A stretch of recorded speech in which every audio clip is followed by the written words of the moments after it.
Hey. Hey. What is up? What is up? I can't even stop laughing. We are back and we are black. This is the Knowledge is Free podcast. It's your boy Warren G in the place to be. Been sucker free and clown free since 2003. What is going on? Hey man, if you're on SoundCloud, I appreciate you listening. And when you do listen to it, I gotta remember to post the information for SoundCloud, just in case we ain't got time watching on clown ass YouTube. For all you that's watching on YouTube, appreciate you. You know I'm gonna get into it real quick, but before, I just want to know, did Jesus come back today? I know y'all niggas was at church praying and singing. What's a good church? I need to know what a good offering song. What they sing in church now for offering? You sucker ass niggas paying y'all money to a nigga that's probably spending his shit on a new Benz or some shit. As y'all pray to Pal Gasol on the wall. Y'all ain't even got a black Jesus in y'all church. But anyway, what's a good, I gotta think of I remember an old school song. Give and it shall be given unto you. Press down, shake it together, run it over. Yeah, that clown shit. I remember that shit. Nigga, I grew up in church. I know the hustle. Now, every preacher and pastor don't be hustling, so I'm not talking about everybody, but some preachers and pastors do. If you want some Creflo Dollar shit talking about I need a private jet so I can go around and preach the gospel, then you got me fucked up, nigga. But anyway, was you messy at church? How many of y'all women out there was out there dancing on the dance floor at the club last night, then wanted to get up in the morning and sing a solo at church and tell your testimony of how God has been good to you? But anyway, hey man, I digress. This is the Knowledge is Free podcast. Please hit the bell, subscribe button. If you don't like the channel, hey, I ain't mad at you. It may not be for you. But if you want to hear some raw, uncut shit, then I'm your nigga. So I appreciate everybody that's been listening thus far. Hey man, I don't give a fuck about anything else, just as long as people's been, you know what I'm saying, grasping the concept that I'm coming from and my perspective. And hey, and if you reading books, whatever, put the books on the comments. I'll go get the book and read it. I ain't tripping. Knowledge is power. You know what I'm saying? So, and it's free, really. You know what I'm saying? You can look it up on the internet. You can buy a book. You can borrow books from the library.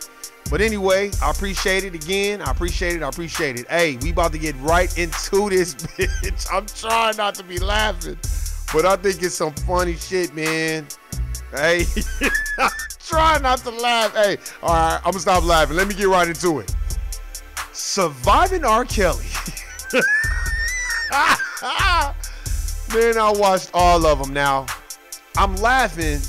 I try to laugh to keep from crying, man, because it really is sad. But what y'all think about it?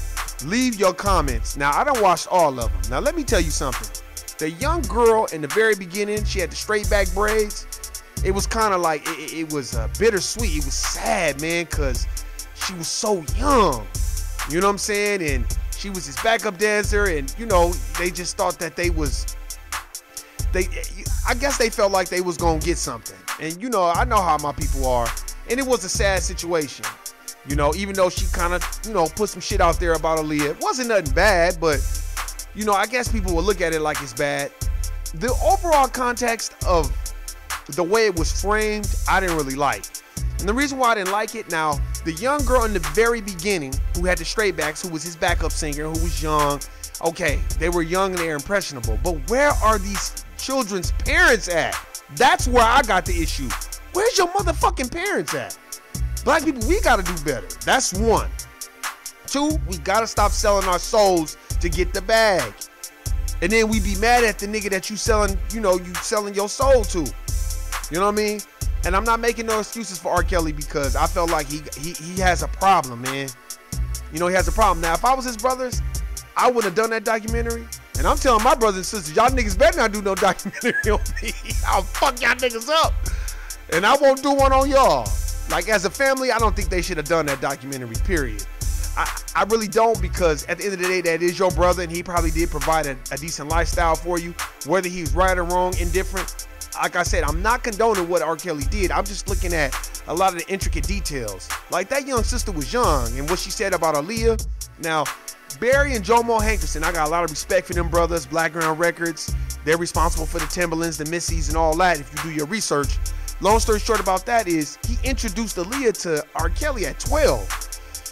I think we get blinded by the money and the stardom, but mainly the money and I wouldn't just say the money, the way of life. Your lifestyle is different. You're around this dude that's magnificent. He's a quote genius. He's making all this money. So you're not thinking he's gonna do that to your daughter, or your niece, but that's your niece, that's your daughter.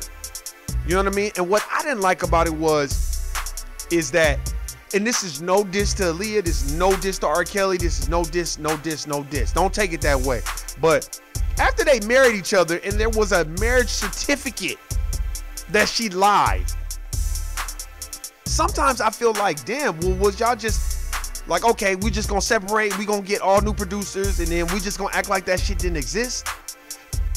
Now, I felt that Barry and Jomo, they should have handled that shit behind the scenes with R. Kelly. As men, I'm sorry, you gotta handle that behind the scenes. You don't have to do it in public, but behind the scenes, you fucking with my niece or my daughter, and she underage, I don't get, no. Then we need to handle this behind the scenes. And I'm beating the shit out of my daughter. Bitch, what the fuck you doing? Open your legs to no 30-year-old nigga. So, you gotta look at it from both parts. And then when that young lady with the straight backs basically said she busted them fucking, God damn, it's kind of heartbreaking, because I remember those interviews with Big Les and Donnie Simpson and Sherry Carter when they was on Video Soul and they dressed alike, and that shit was weird to me then. And I'll never forget, I gotta put my brother out there, I'll never forget that shit. My brother saw that fucking interview, my older brother, and when he saw how they was dressed alike, he said, that nigga's fucking that bitch. I'll never forget that shit. And, you know, at the time, I didn't understand. I just was like, damn, why is my brother going hard like that? But I just felt like, I guess he kind of saw it. He was older than me, so he saw it, you know, because R. Kelly was older than him, so he knew. And let's just put something out there. A lot of those women that were on that documentary, they were not victims. I'm sorry. They were not victims. Now, I got love for Sparkle. I got love for all these people, and I understand y'all may be perceived as a victim, and I'm not saying that R. Kelly has a problem, but let's just look at it this way, y'all, whoever's listening. Listen to me real good. Now, a lot of these people met R. Kelly after the Aaliyah situation. They met him after. So if you met R. Kelly after the situation, whether he tells you he didn't do it or not, that should question your moral judgment and how much you want to get to the money. And I feel like if we're going to persecute R. Kelly, let's talk about his whole ass assistant, the nigga that talk about he failed Aaliyah and all this other shit. And, oh, well, I did question him. That's a lying ass nigga. That's a hoe ass nigga. And the reason why I'm saying that is because that nigga was fucking bitches and getting money too. I'll put him out there. So now you want to put R. Kelly out there because you probably ain't got no money, and Lifetime wanted to pay everybody. That's BS to me, man. That's falsified advertisement. All those men that was on there, John Legend too. You don't even know R. Kelly. So you just piling on just to pile on. I don't understand that. Now, I'm not saying R. Kelly has personal problems and probably needs help. But after that interview with Ed Gordon, after the tapes came out, I mean, everybody saw the tape. I saw it. Everybody saw it. I knew that was R. Kelly. Now, after that, that was on everybody else buying the music and doing that. Hey, he's a critically acclaimed genius. So were we turning a blind eye because he was that good? Or maybe some people just didn't give a fuck. That's fine. I have no problem with that. I was around a lot of people who saw the tape at the time, and some niggas was like, well, he He cold at the music, so I guess. But this is what I was thinking when I saw the tape. Where's her mama at? And where's her dad? Because she looked very young in that tape. And I was like, well, where's her mom and her dad at? And now it comes out that the parents are introducing their kids to R. Kelly after the Aaliyah situation. So it's like, I know R. Kelly got problems, but when do we start questioning everybody else? That's all I'm saying. Like, everybody needs to be questioning. And if R. Kelly needs to go to jail, his whole ass assistant that did the Lifetime docuseries, he should be going to jail too. You saw the whole thing. The nigga lied so Aaliyah could get married to R. Kelly, according to him. So if you saw all this shit going on, you saw everything. That's a motherfucking lie. And according to the docuseries, I know R. Kelly wasn't doing all this shit by himself. Somebody had to be assisting him and aiding and abetting him in the process to lure these young women to him. Come on, man.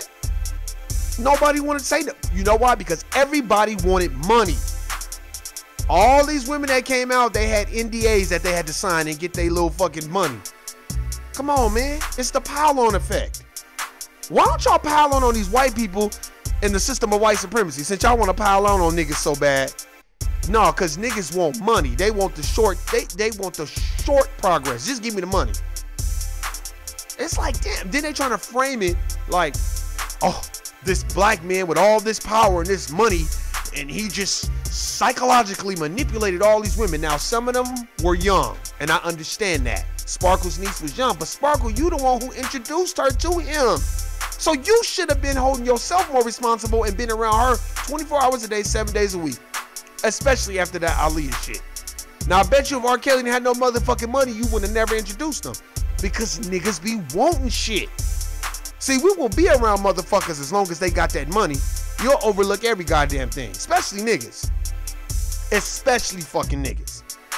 All those people that was on there talking shit, John Legend, he can talk all that shit, but I bet you if John Legend didn't meet Kanye West and he didn't get put on with his motherfucking clown ass, and R. Kelly wanted to put him on, that nigga would have been right there writing songs with him, singing them. That's a fact.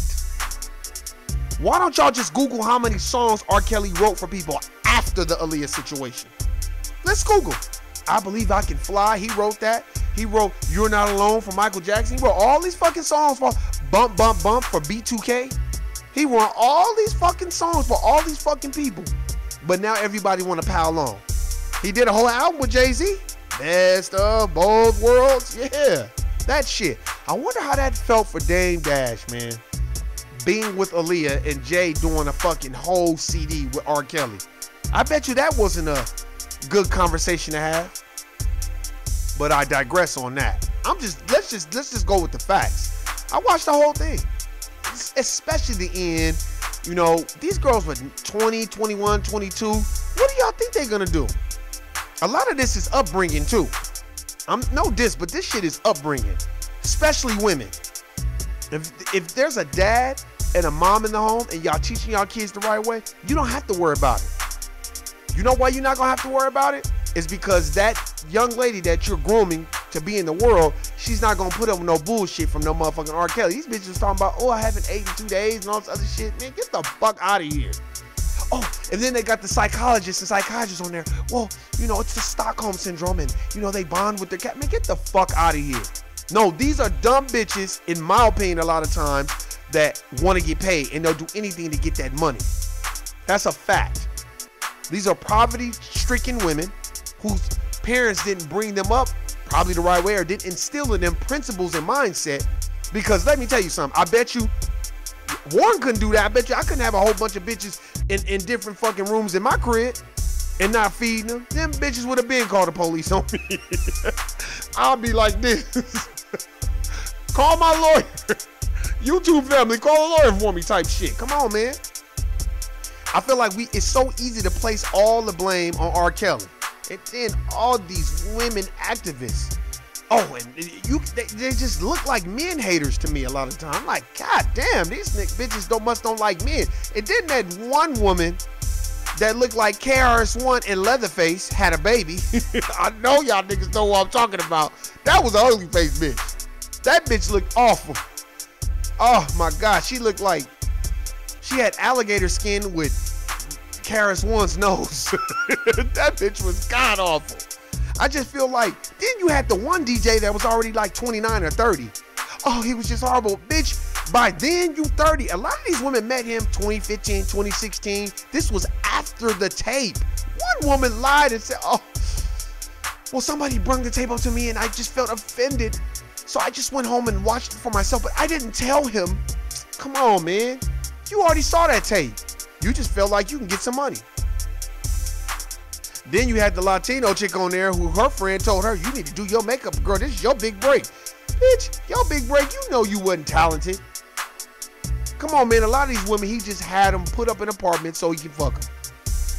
Come on, man. After a while, if you're not in that studio, you know what it is. And then for that whole ass motherfucker Craig Williams that was in there, the light-skinned nigga with the glasses.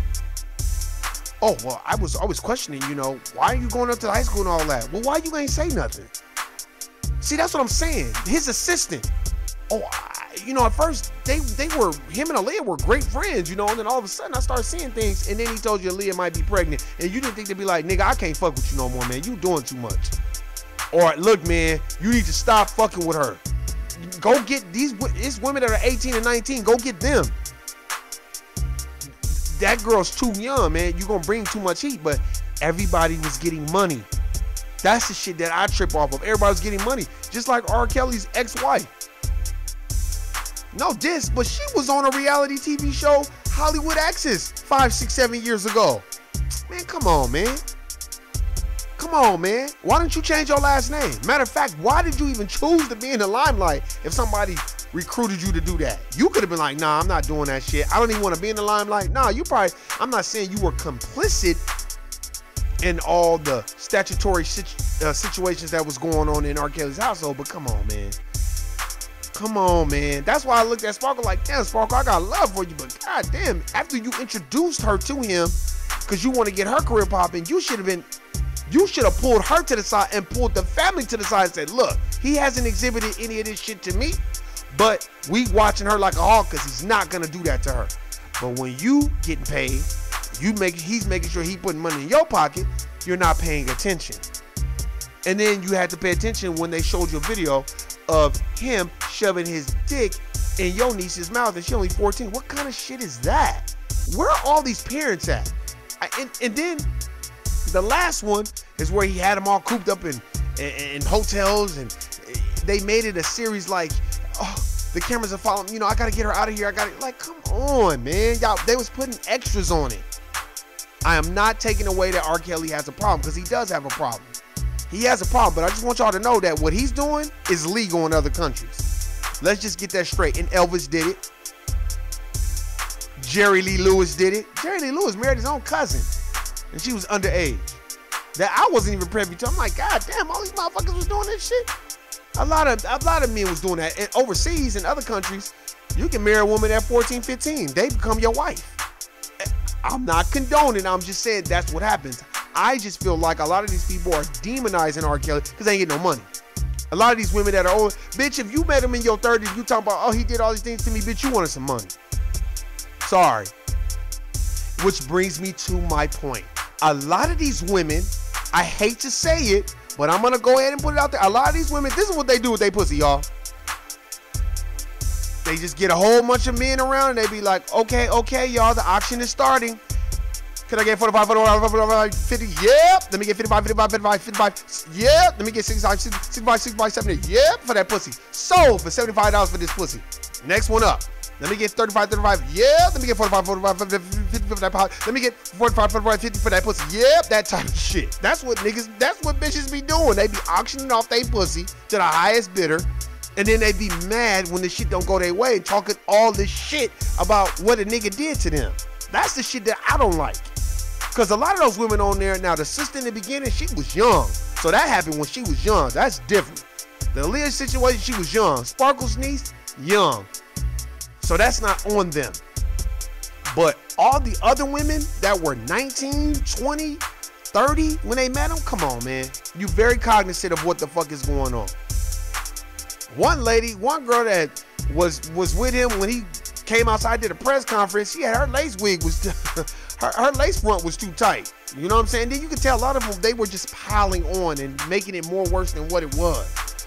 And I just kind of was like, God damn, man. Like, some of these women, everybody can't be stupid. For real. Everybody's not dumb. And everybody's not up under that mind control. No, the money made you under that mind control. That's what happened. Motherfuckers wanted some motherfucking money. See, and then once a nigga dangle that money over your head, what happens is now you start to compromise who you are because you want the money. Because if y'all notice, if y'all watch the documentary, if you notice, R. Kelly was flying them in, flying them out. He was paying in settlements. People were taking the money. Like the girl who kept the tape. She kept the tape, showed it to somebody, and then gonna call him talking about, ooh, somebody else might have the tape. Ooh, bitch, you know what you was doing. You was trying to extort him and get money. That's what I'm saying. A lot of these women, I don't put nothing past them because they saw a nigga with some money and they was going for it. And then when shit didn't go their way, now they talking about, oh, well, he said he was gonna help me with my music. A lot of those bitches look like they should have been security guards for R. Kelly and not being this woman type shit at the end. Now, they probably were decent looking, but a lot of them he didn't meet when they were young. A lot of them, they were of age, 19, 20, 21. I'm not saying that a 19-year-old is capable of making fundamentally sound decisions, but will I say this? You old enough to know that this nigga don't give a fuck about you like that. He just fucking you. You old enough to know that. And then you got the parents, especially the husbands on there. I'm like, damn, why? I wouldn't even do no interview. You know what I tell him on the interview? Look, man, I'm tired of talking about this shit. And when I see him, I'm putting hands on him. He better hope he's rich forever. Nigga. And then get off the motherfucking show. And that is all you need to say. You need to be on there with your wife crying and pleading and begging and please, you know, let my, man, come on, man. These girls are 19 to 20 years old. I just feel like a lot of these parents, they need to take accountability themselves. Now, Sparkle, you introduced your niece, but where was the mom and the dad to be up there? Sparkle tells a story about how one time she came to the studio and her niece was up there by herself. She said she was mad. No, what should have happened was she should have grabbed her fucking niece and said, bitch, don't you ever fucking come up here without me ever fucking again. And if you be up here by yourself, I will find out. Don't play with me. Or you don't come up here no more. You're not allowed up here anymore. And tell her fucking parents to say, nah, she not allowed, she being fast. There's ways, we all do it. We had little siblings and cousins that ain't supposed to be doing certain things, and we tell them. Because girls, they start to be promiscuous at 14, 15, and you can't tell them nothing, but that doesn't give the parent the right to just be like, well, I entrust that R. Kelly. One parent from Florida was like, well, we talked to R. Kelly. And he said he was going to get her a tutor and he was going to make sure her career was right. They sound like some country bumpkins who didn't have no money, who was trying to come up. And yet again, I am not excusing anything that R. Kelly did, but R. Kelly had a lot of money. Y'all need to understand that R. Kelly was making RCA a lot of money. A lot of fucking money. So RCA, if you notice, they never came out with a statement. They never dropped him, and they backed him. And before I was even watching that documentary a long time ago, I'm like, R. Kelly ain't gonna go to jail. He's not going to jail because he's making them so much money. I remember in 2002 when he came out with that shit. I'm like, this nigga. Then he did the interview talking about with Ed Gordon, he's not gonna make that type of music no more. And he's with his pastor, and he's not gonna do that, and blah, blah, blah. And then right after that, Chocolate Factory came out. You know what I mean? I couldn't tell you how many times I heard Move Your Body Like a Snake Ma in the club. and the remix to Ignition and Step in the Name of Love. It should have been Step in the Name of Come. Hey, you're right. Jigga Kelly are guilty. Look at that. That's exactly what it was. Oh yeah, that's right. Because he was up under legal problems when he made that song with Jay-Z. See, that's the thing. Everybody don't want to touch the shit now that it's unfolded. But back then, everybody looked at R. Kelly like he was a cash cow. I think the mindless behavior that he attributed is because people were enabling him. They were co-signing the fuckery. So when you co-sign the fuckery, what y'all think? Everybody act like he was gonna stop. Even his assistant, he knew that nigga wasn't gonna stop. Oh, and then the security guard. Yeah, we watched some of the tapes. Y'all watched all those tapes, and y'all was fucking some of those bitches too. If since you gonna go on camera and say that against the nigga that was paying you, you a whole ass motherfucker to me. You like, well, Warren, why would you say that? The reason why I'm saying that is because them niggas weren't talking that shit when they was getting the bread. When R. Kelly was paying them, they weren't saying that. Why is it when it's sweet, nobody says anything, and when it becomes sour like a year-old milk carton, then everybody want to talk about how much it stinks? You know what I'm saying? That's the shit that tripped me out. Like I said, and I'm gonna keep repeating, those young girls in the beginning, that shit was sad. It kind of fucked with me like, God damn. And then a lot of the shit I didn't understand too, like, you have the psychologist saying, oh, well, a lot of times when you bond with your captor, you think you're supposed to not eat for 3 days. And nigga, what? Man, get the fuck out of here. If that was a broke ass nigga, them bitches would have been calling police and singing like the goddamn, they would have been singing like 12 play, like public announcement, or wherever the fuck his fucking background singers were. You know, you see a lot of those things, and you're like, I think R. Kelly needed professional help. That's a fact. He needed professional help, and nobody was willing to give him professional help. And I think a lot of people was just gonna overlook what R. Kelly was doing because that nigga was a cash cow and he was making money. So to me, we all guilty then. We all guilty. If you was singing, move your body like a snake, ma, you're guilty too. Both of them, guilty, nigga. Because that's what happened. And then when he got acquitted, everybody's like, well, he's acquitted. Nigga, he was on the tape. That was him on the tape. Digging in his nose, all that shit. Running back and forth to the goddamn camera. Nigga was in the background calling his name. Yeah, come on, man. Oh, that was my brother. That wasn't me. Come on, man. Please. I bet you nobody gave a fuck because he was such a cash cow. So let this be a lesson to all us black people. All this energy that you guys are exerting and all these women that's in here with this Me Too movement with the, man, that KRS-One nose Leatherface looking bitch that was on there. If you watched the goddamn docuseries, you know who I'm talking about. It was only one bitch who had a nose like King Koopa and motherfucking Super Mario Brothers and skin like Leatherface from Texas Chainsaw Massacre. There was only one black bitch on there with her ugly motherfucking ass talking about, oh, I just think it was very important that, you know, man, get the fuck out of here. Bitch, you ugly. You probably even like men, and men don't like you. Fuck out of here. I don't want to hear that shit. That's just my opinion. It's just so easy for a nigga to pile on. That's why I was looking at John Legend like, what you piling on for? I think the best stance would have been not say nothing. No comment. I don't care. That's on him. Unless you gonna be like Vince Staples. I got love for Vince Staples because Vince Staples was like, that nigga's a pedophile. Y'all ain't do shit. You know what I'm saying? But women kept fucking with him. That's what tripped me out. Do you know how many times when I watched the docuseries, I was like, damn, but the women kept going back. They kept going back because they wanted that money. That bitch was a DJ. One of the bitches was a DJ and left her job. Left her fucking job because that nigga was putting them up in nice hotels, making sure they had everything. He was just keeping them isolated from everybody. That's the game. I don't understand why everybody think that's not the game.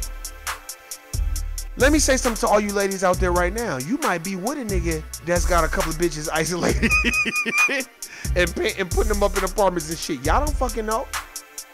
They just don't have as much money as R. Kelly. R. Kelly was one of those niggas that had access to a lot of resources. And he had a lot of people around him making shit happen. So those people are complicit in those heinous crimes that he was committing, that everybody want to say he was committing. So let's persecute all those niggas that was around too. Hoe ass niggas getting on TV telling his brothers was out of line too. I'ma keep saying that. That's your blood at the end of the day. Y'all ain't see Nicki Minaj talking shit about her brother. Exactly. See, that's the thing. Stick with you. Hey man, you should have. Don't think you should have been like, man, I ain't got no comment. You know what my comment is? My brother was a good dude. I don't know about all that other shit. I'm gonna keep it moving. No, because niggas want to get paid. Niggas want the limelight. So my question to everybody out there now is, what will your family and friends do for you if you got money? And if you don't? Because it was all so sweet then. How was R. Kelly able to do all that? See, now a lot of these parents were handing over their children to R. Kelly. And let's just get something straight. Look up Pied Piper. Look it up. Everybody needs to look it up. He's he's a genius. The Pied Piper, I guess it was an allegory or a story, quote me if I'm wrong, where he would play this flute because there was a plague in a city in Hamlin. And he would play this flute to get the rats out of there. Well, they owed him some money, the Pied Piper.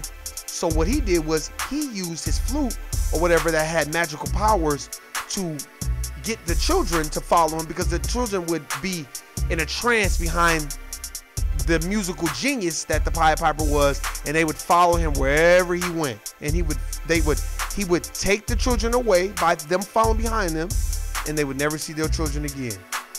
And he called himself the Pied Piper. So for them motherfuckers to say, you can't read it, oh, eyes can't read, well, you smart enough to know what to call yourself. That's a fact. You had to do some research. Real research. See, those things were placed in front of us right then and there. Now to tell you, hey man, R. Kelly made great music. He made real good, excellent music. Bar none. Nobody probably could top it. Me personally, I think he stole a lot of his style from Damian Hall, Aaron Hall, Guy. I think he stole a lot of Teddy Riley's format of how he made music.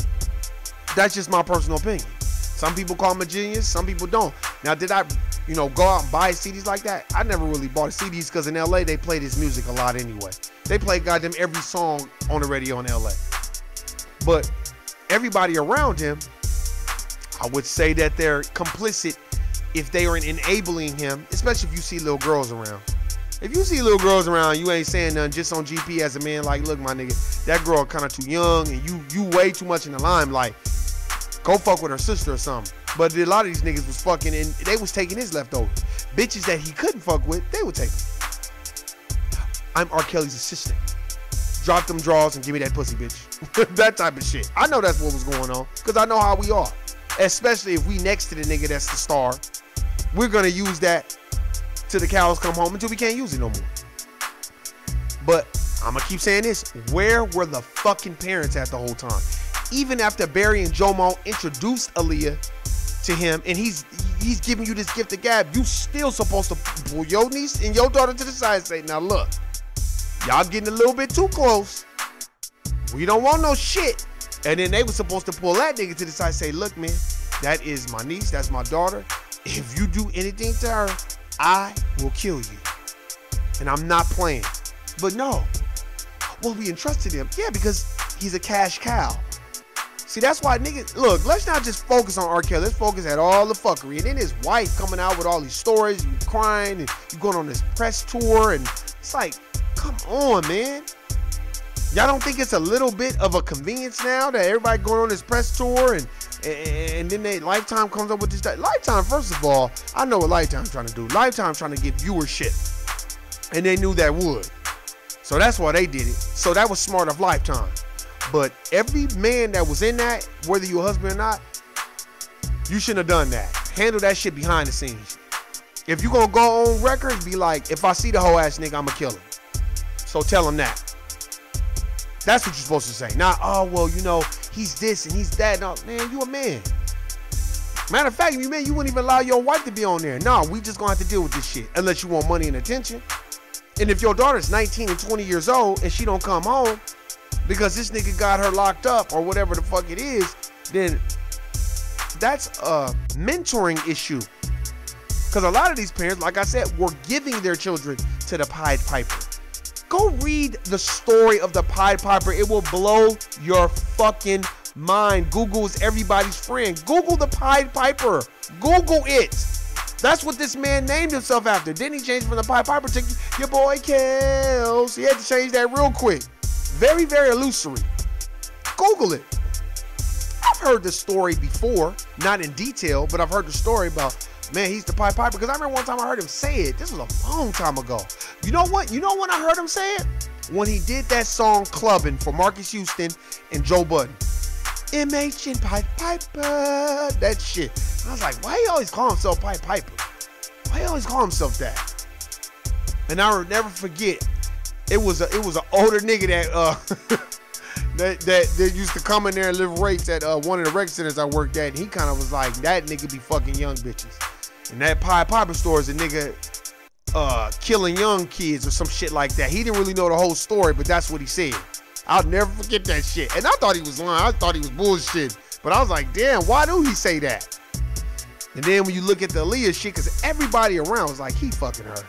Look at the fucking interviews. And even if he wasn't, he was leading her that way.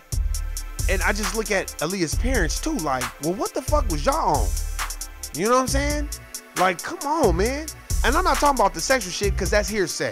But the marriage certificate, that's an ass whooping for Aaliyah. I'm sorry. You 15, you lying saying you 18? That's an ass whooping. And that's an ass whooping for R.Kelly too for doing that shit. But hey, when there's money involved, people will bend the knee. They will compromise their integrity and their principles and their belief set. So I want everybody tonight to really grasp the concept of, damn, man, like, this nigga was rich, famous, and a lot of these parents was giving their children to him. See, that's the difference between R.Kelly and Jermaine Dupri. Jermaine Dupri had Bow Wow when he was young, but you ain't never heard no stories about that. You ain't never heard no stories about Jermaine Dupri, period. Shit, hell, we didn't even see Jermaine Dupri's daughter until he came out with Growing Up Hip Hop in Atlanta. We didn't even know what she looked like, really. Do you understand what I'm saying? But those type of people, you just gotta watch them. They're sick. They have a problem. But the people that were giving their kids to him, knowing the past history, they had problems too. And those women that were going along with the plan well into their 20s and their 30s, they had a bigger problem. They was doing exactly what I told you. Let me get 55. Yep. Let me get 65 for that pussy. 65 for that pussy. 65. Yep. Let me get 75. So that's what they was doing. They was auctioning off their pussy to the highest bidder, who was R. Kelly. And they wasn't asking for condos and cars and clothes and shoes and homes. They were, I just want my career to grow. I just want to be in a music career. Or I liked him. Man, get the fuck out of here. Then I was on you dumb bitches. Especially if you was in your 20s. You was wrong for that. And your 30s.